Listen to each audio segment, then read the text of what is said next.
आज से 3 महीने पहले अमेरिका ने इंडिया को एक वार्निंग दी थी कि अगर वो ट्रेड डिमांड नहीं मानते तो वो हमारे प्रोडक्ट पर 26% का टैरिफ लगा देंगे। इससे इंपैक्ट क्या पड़ेगा?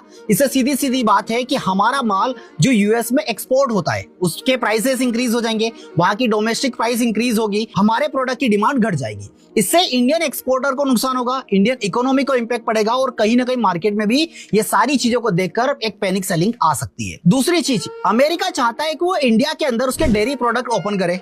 इससे किसानों को सीधी टक्कर मिलेगी। क्यों? क्योंकि अमेरिका किसानों को काफी बड़ी मात्रा में सब्सिडी देता है। इंडिया के अंदर क्या होता है, किसान मेहनत ज्यादा करते हैं और उनको सपोर्ट कम मिलता है। तो कहीं ना कहीं ये किसानों के लिए एक नेगेटिव पॉइंट हो सकता है। फिलहाल इंडिया ने कहा है कि वो किसानों को लेकर कोई भी ऐसा समझौता नहीं करने वाले। अब समझ लेते हैं कि इंडिया से यूएस को क्या एक्सपोर्ट होता है और क्या यूएस से इंडिया में इंपोर्ट होता है। तो इंडिया से यूएस में जो एक्सपोर्ट होता है उसमें आता है garments, jewellery, diamonds, auto parts और मेडिसिन।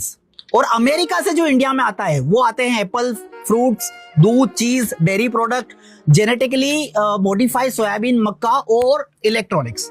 तो कहीं ना कहीं अगर इंडिया रेसिप्रोकल टैरिफ लगाता है, यानी कि जैसे को तैसा, अगर इंडिया भी उनके प्रोडक्ट पर टैरिफ लगाएगा तो ये सारी चीजें कौन, हम ही लोग कंज्यूम करते हैं, तो इसका हमारी पॉकेट पर सीधा असर पड़ने वाला है।